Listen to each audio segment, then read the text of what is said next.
Shabbat Shalom à tous, très heureux de vous retrouver ce soir. Alors, avec la paracha Bechukotai, nous abordons les dernières paroles du livre de Vaïkra. La plupart du temps, cette paracha est d'ailleurs rattachée à celle qui précède, qui se nomme Behar Sinai. Alors, il nous faut situer l'enseignement de notre texte en rapport avec ce qui précède, et notamment au sujet du Shabbat, de la Shemitah et du Yovel, une déclinaison très singulière et très présente d'ailleurs dans le livre de Vaïkra, qui rappelle en permanence le lien étroit entre la terre d'Israël et une pratique de la foi et des commandements. Alors, nous ne lirons pas tout le texte, mais seulement quelques passages donc de Vaïkra, le Lévitique au chapitre 26, et nous lirons à partir du verset 3. « Si vous suivez mes prescriptions, si vous observez mes commandements et les mettez en pratique, je vous donnerai les pluies en leur saison, et la terre donnera ses productions, et les arbres de la campagne donneront leurs fruits. Le banage durera jusqu'à la vendange, et la vendange durera jusqu'aux semailles. Vous mangerez votre pain à satiété, et vous habiterez en sécurité dans votre pays. Je mettrai la paix dans le pays, vous dormirez sans que personne ne vous trouble. Je ferai disparaître du pays les bêtes féroces, et l'épée ne passera pas dans votre pays. Vous poursuivrez vos ennemis, et ils tomberont par l'épée devant vous. 5 d'entre vous en poursuivront 100, et 100 d'entre vous en poursuivront 10 000, et vos ennemis tomberont par l'épée devant vous. Je me tournerai vers vous, je vous rendrai féconds, je vous multiplierai, et je maintiendrai mon alliance avec vous. Vous mangerez des anciennes récoltes, et vous devrez sortir les anciennes pour faire place aux nouvelles. J'établirai ma demeure au milieu de vous, et mon âme n'aura pas d'aversion pour vous. Je marcherai au milieu de vous pour être votre Dieu et pour que vous soyez mon peuple. Je suis l'Éternel, votre Dieu, qui vous ai fait sortir du pays d'Égypte pour que vous n'en soyez plus les esclaves. J'ai brisé les liens de votre joug et je vous ai fait marcher la tête haute. » Alors, il y aurait certainement beaucoup à dire sur ce passage, et les commentateurs ne manquent pas d'ailleurs, et peut-être assez curieusement d'ailleurs, de mettre des accents sur des points assez différents. En tout cas, plusieurs questions ressortent d'une première lecture rapide de notre texte. Si les bénédictions concernent assez clairement l'ensemble du peuple, encouragé finalement à être fidèle aux statuts et commandements de Dieu, comment alors relier ces exhortations aux bénédictions qui découleraient d'une obéissance, mais à un niveau individuel? Et on pourrait d'ailleurs en dire tout autant des malédictions que nous n'avons pas lues, mais qui suivent notre texte. Plusieurs aspects des bénédictions mentionnées sont directement reliés à la présence du peuple dans le pays promis, en terre d'Israël, en Eretz Israël. Qu'en sera-t-il alors lorsque le peuple sera, chassé en exil, loin du pays? Faut-il discerner dans l'énoncé des bénédictions une sorte de félicité touchant au monde à venir, voire une restauration des conditions originelles, peut-être même, comme certains d'ailleurs l'affirment, des conditions du Jardin d'Éden? Ou alors, nous trouvons-nous dans une situation différente, peut-être plus immédiate sur la terre d'Israël, et peut-être même aussi comme un peu un avant-goût du ciel? Et puis, finalement, pour nous qui vivons au XXIe siècle, loin de la terre d'Israël, qu'est-ce que nous pouvons en retenir? Alors, je sais bien, ça fait plusieurs questions assez délicates, mais nous allons tenter au moins d'y répondre brièvement. Le premier verset commence par la préposition « im » qui signifie « si », mettant d'une certaine manière au passif les conditions qui suivent, tandis que le livre du Deutéronome reprendra d'ailleurs les mêmes injonctions, mais avec le terme « asher » qui en l'occurrence signifie « quand », soulignant la forme plutôt active des actions du peuple. Alors, tout cela peut sembler un peu anecdotique, mais cette différence de forme met en évidence la réalité concrète de ces bénédictions pour le peuple d'Israël lorsqu'il entrera en possession du pays, et alors évidemment plus encore lorsque les malédictions s'abattront sur le peuple devenu rebelle. Le « si » de départ est donc moins une condition préalable que l'affirmation concrète d'une réalité encore à venir, une réalité ici-bas cependant sur la terre, en Eretz Israël et une réalité aussi, je pense, prophétique. Une invitation à considérer la terre et les bénédictions attendues sous un regard nouveau. Nous sommes tous d'accord pour affirmer que garder les statuts et commandements de Dieu, c'est important pour notre foi. Pourtant ici, dans notre texte, il s'agit de toute autre chose. Les bénédictions découlant de l'obéissance aux commandements de Dieu par l'ensemble du peuple affectent le quotidien même, le quotidien immédiat et terrestre du peuple. Nous ne sommes pas ici dans une description des conditions individuelles du salut, mais plus simplement dans le contexte d'une vie comblée par Dieu dès lors que le peuple se tient dans les voies qui lui sont prescrites. Alors cela peut sembler comme une sorte d'aperçu du ciel, un avant-goût de celui-ci, mais peut-être aussi un témoignage visible et en quelque sorte une invitation à la foi adressée à toutes les nations qui entendent parler de l'Éternel et des bienfaits dispensés à son peuple. Voyons à présent les bénédictions elles-mêmes qui peuvent se regrouper en trois catégories. La tradition discerne d'ailleurs dans ces 22 bénédictions, en tout cas qu'il recense, reprenant ainsi les 22 lettres de l'alphabet, d'Aleph à Taf.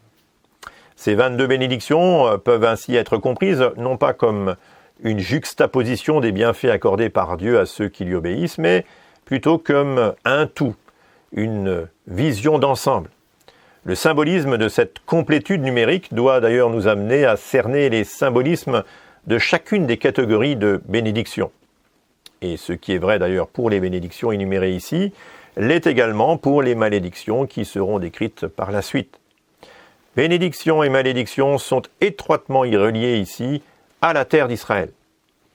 Premier signe de bénédiction, il y a d'abord cette prospérité matérielle symbolisée par les termes de vos pluies. Verset 4, je vous donnerai les pluies en leur saison, la terre donnera ses productions et les arbres de la campagne donneront leurs fruits. Et puis un peu plus loin au verset 9, je me tournerai vers vous, je vous rendrai fécond, je vous multiplierai et je maintiendrai mon alliance avec vous. Évidemment, la pluie rend les champs féconds et les productions du pays assurent largement et même plus que largement la subsistance du peuple. De nombreuses fois, nous retrouvons d'ailleurs dans les Écritures cette liaison entre bénédiction et pluie sur la terre, voire aussi l'absence de pluie comme étant les conséquences probables, en tout cas des péchés du peuple. Cette abondance, cette satiété, si on peut dire, est avant tout un signe de Dieu au regard du peuple d'Israël. D'ailleurs, celui-ci s'interrogera souvent lorsque les pluies lui feront défaut. Et le peuple sera même amené à rechercher qu'est-ce qui peut empêcher cette bénédiction de survenir. Comme par exemple David, en 2 Samuel 21, lorsqu'une famine de 3 ans frappe le pays. Le signe divin interpelle les habitants du pays et les Israélites, mais aussi les peuples qui sont tout autour. Deuxième signe de bénédiction, la paix dans le pays, symbolisé ici peut-être par les termes de l'épée et aussi des bêtes féroces. Et au verset 6, nous disons « Je mettrai la paix dans le pays, vous dormirez sans que personne ne vous trouble, je ferai disparaître du pays les bêtes féroces, et l'épée ne passera pas dans votre pays. Vous poursuivrez vos ennemis, et ils tomberont par l'épée devant vous. 5 d'entre vous en poursuivront 100, et 100 d'entre vous en poursuivront 10 000, et vos ennemis tomberont par l'épée devant vous. » Cette paix se traduit donc par un sommeil tranquille, belle expression, un sommeil tranquille qui ne sera troublé en aucune façon par les bêtes féroces du pays, pas davantage par des ennemis armés. Les versets 7 et 8 d'ailleurs laissent entendre que la paix en question ne signifie pas forcément l'absence de combat ou de guerre d'ailleurs, mais une réelle victoire assurée dans les combats. Ce second signe de Dieu témoigne de la place qu'occupe Dieu au-dessus d'ailleurs de toutes les divinités des peuples. La victoire de Dieu, c'est une victoire aussi sur les divinités des peuples, sur les idoles. La paix de Dieu est pour Israël un témoignage capital. L'absence de paix est bien souvent le signe de la réprimande de Dieu, de sa correction, voire même de son jugement. Troisième signe de bénédiction, c'est la présence divine au milieu du peuple. Verset 11, « J'établirai ma demeure au milieu de vous, et mon âme n'aura pas d'aversion pour vous.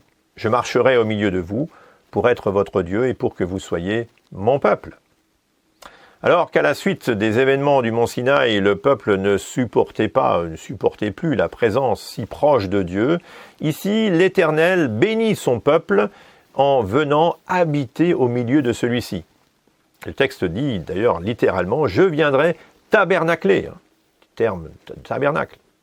Ce troisième signe divin est bien plus qu'une allusion à la présence divine dans le tabernacle ou dans le temple plus tard, et ce en Eretz Israël. Non, Dieu s'invite littéralement au milieu de son peuple. Et par ailleurs, le verset 12 peut intriguer et souligner une perspective prophétique et messianique. En effet, que peut bien signifier Dieu marchant au milieu du pays et parmi son peuple afin de gagner son peuple et encore pour que vous soyez mon peuple? Évidemment, on fera un rapprochement avec Yeshua HaMashiach, Jésus le Messie, qui a effectivement marché et parcouru tout Israël pour ramener Israël vers son Dieu. Et on peut même le dire avec un certain succès.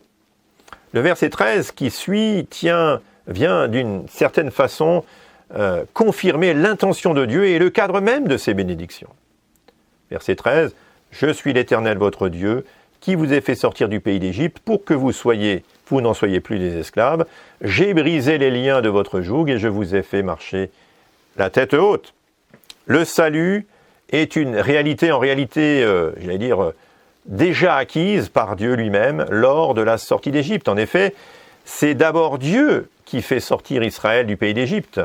Un mouvement qui commence, comme vous le savez, par Pessah et le sacrifice de l'agneau. Cet acte symbolique est l'acte initial qui entraîne la libération du peuple de l'esclavage des Égyptiens, et cela au-delà du péché lui-même. Dieu est le seul auteur et le seul acteur de cette rédemption pour le peuple d'Israël. Alors le verset 3 soulignait les conditions d'obéissance du peuple dans son ensemble comme une réalité passive, et ce dans une dimension collective du peuple, afin d'obtenir des bénédictions sur la terre d'Israël. Le verset 13 vient d'une autre façon conclure le décret divin en rappelant que le salut tient sa source en Dieu seul et qu'il ne saurait être relié aux conditions énumérées au verset 3. Cela peut paraître un peu étrange d'ailleurs de distinguer le salut divin et la libération du joug du péché par Dieu seul d'un côté, et de l'autre de marquer toute l'importance d'obéir au commandement divin, comme cela semble être évoqué dans notre passage. La rédemption divine ne s'oppose pas à l'appel de Dieu, à l'obéissance aux statuts et lois de la Torah.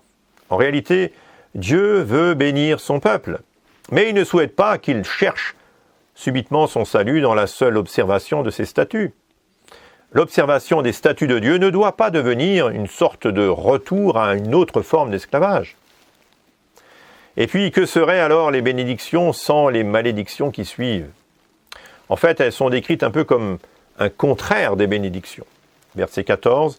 « Mais si vous ne m'écoutez pas et ne mettez pas en pratique tous ces commandements, verset 16, « Voici alors ce que je vous ferai.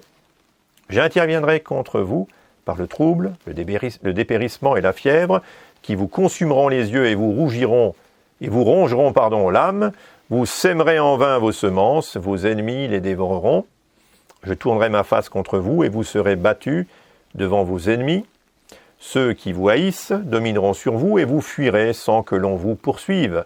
Si malgré cela vous ne m'écoutez pas, je vous châtierai 7 fois plus pour vos péchés. » Et ça continue comme ça. Comme pour les bénédictions, Dieu est à l'origine des châtiments qu'il inflige. Il mesure lui-même le degré de correction et l'intensifie au fur et à mesure que grandit la rébellion contre lui. Ces corrections concernent les mêmes domaines d'ailleurs que les bénédictions. Mais ce qui est frappant dans ces énumérations, c'est le fait que c'est Dieu qui se charge lui-même d'infliger la correction. Verset 32. « Je ravagerai moi-même le pays et vos ennemis qui l'habiteront en seront stupéfaits. Je vous disperserai parmi les nations et je tirerai l'épée derrière vous. Votre pays sera désolé et vos villes seront désertes. » Et la correction ultime, il faut en convenir, il faut le noter en tout cas, l'exil sera l'exil loin de la terre d'Israël, loin du lieu des bénédictions promises. Alors on devine aisément que ces longues descriptions qui se poursuivent sur 25 versets quand même, versets 14 à 39, sont aussi une vision prophétique de ce qui va arriver finalement au peuple d'Israël dans les générations à venir. Si dans ce contexte, le salut de chaque Israélite n'est pas ici évoqué, la situation du peuple dans sa collectivité peut être à comprendre comme une sorte d'exhortation prophétique qui s'adresse non plus seulement à Israël lui-même, comme pour le prévenir, mais également aux nations qui l'entourent. Comme nous l'avons d'ailleurs souligné depuis le début de notre étude, la terre d'Israël est vraiment au cœur du témoignage rendu par Israël, pour la bénédiction, comme par ailleurs l'exil le sera s'agissant de la malédiction. L'un et l'autre sont bien plus que l'image d'une obéissance ou d'une désobéissance aux prescriptions divines. La foi et la fidélité du peuple à l'alliance divine doivent amener celui-ci à une vision plus élevée de son espérance en Dieu. Le repos de Dieu, symbolisé dans le Shabbat, se trouve assurément sublimé par l'obéissance au commandement divin. L'abondance ou la satiété, le véritable shalom et enfin la présence permanente de Dieu doivent amener l'Israélite à un autre regard sur le monde et la société et ses valeurs.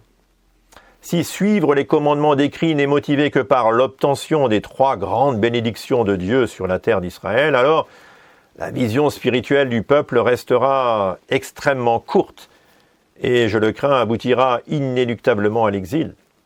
L'exil a cependant une valeur pédagogique pour apprendre au peuple à reconnaître son Dieu et lui permettre de revenir à lui.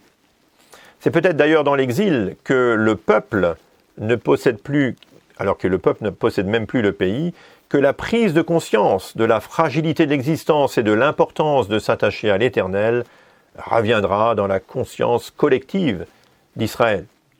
Si l'exil est le lieu par excellence de la repentance et du cri poussé vers Dieu, eh bien la terre d'Israël est, elle, le lieu de la réponse de Dieu et de la bénédiction divine.